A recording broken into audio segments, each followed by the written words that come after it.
Barcelona, new faces at the Camp Nou. Real Madrid, what lies beyond the Moupocalypse. And the German champions. We know who they're buying, but who are they selling? Joining me are ex-England international Les Ferdinand and international football writer Peter Staunton. 5 topics, 5 minutes. I'm James Richardson. This is Transfer Talk. Question 1. Real Madrid, Mou's going, but who's going to follow him out the door, Peter? Well, there's plenty of reports out there that the George Mendes contingent could depart Real Madrid soon after Jose Mourinho. So that means players like Pepe, Fabio Contrao and Angel Di Maria have all been linked with moves away this summer. So it could be a summer of renewal at the Bernabeu. There's been a lot of interest from Juventus for Higuain, supposedly some agreement from his entourage for a move to Turin. Do you rate him, Les? I do rate him. You know, I think it's 13 goals in 22 or 23 starts this season. So, you know, he stocks high in that being able to score goals. He's just not played as many games at Real Madrid this season as perhaps he wanted to. And as you said, there's rumours that he could be off to there or perhaps Galatasaray or another club that's interested in him. Absolutely. And of course, a lot of interest in who might be coming in. People talking about Gareth Bale. I don't know if you know anything about that at all, Les. I'm not at liberty to say, but I don't see Gareth Bale leaving Tottenham come the end of this season. Interesting, interesting. A lot depends on who's going to be the manager. What's the latest on that for Real Madrid?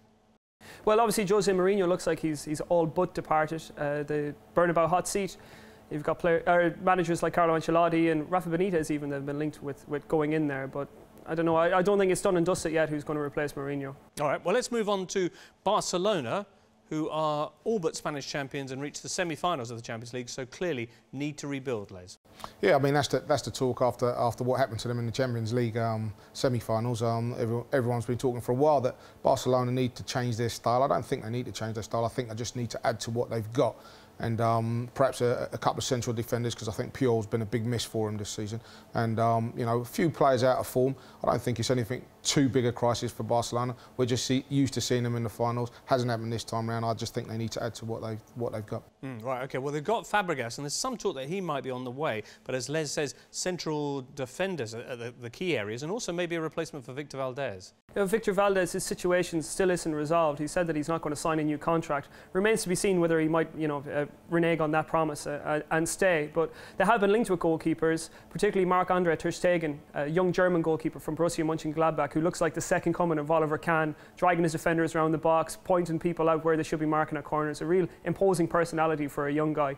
And at the centre-back position, looking to rebuild there as well, and they might be going to Germany too. Mats Hummels last week, he assured Borussia Dortmund before that he would stay, and he said last week that he's made no such promise, that he might not see out his contract. So a player that can use the ball like he can would be very useful for Barcelona. Right, they've also been linked with Marquinhos, a central defender from Roma, but poor old Borussia Dortmund. Then Hummels potentially on his way.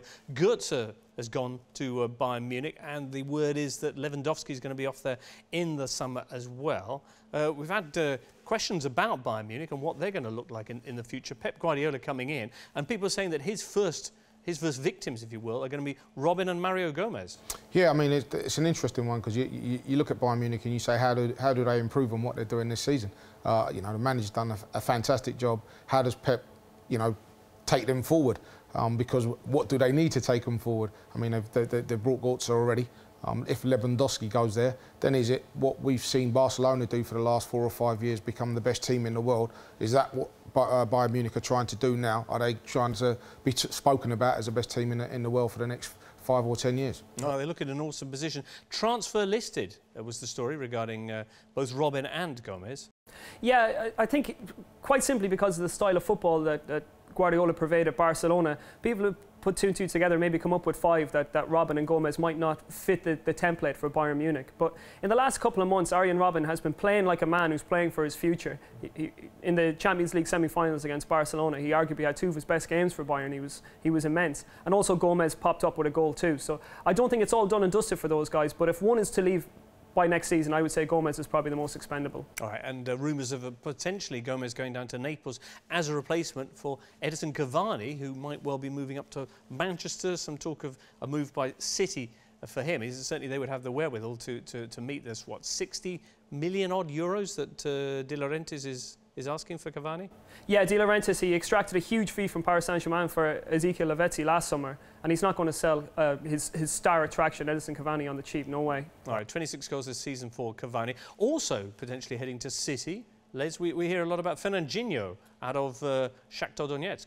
Yes, had a fantastic season. They've just won the league, and he's been fantastic. But he's making noises saying that he wants to leave as well. There's a clause in his contract as well saying that 42.5 million or something like that. And I think Man City so far have only offered something like 20 million. So they're well short of what the next would want. But that looks like that could happen because the player's indicating that he wants to leave himself. If City are going to start splashing the cash again, are United going to match that with some rebuilding?